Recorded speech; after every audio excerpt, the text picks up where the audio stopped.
সোণতে অশ্ৰু বাগৰে এতিয়া নীৰৱ হৈ তুমি জ্বলি জ্বলি জীৱন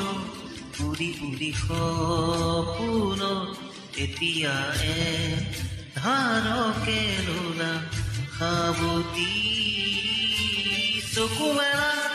শাৰী খোৱা মোৰে চোৱা আকৌ এবাৰ কথা কোৱা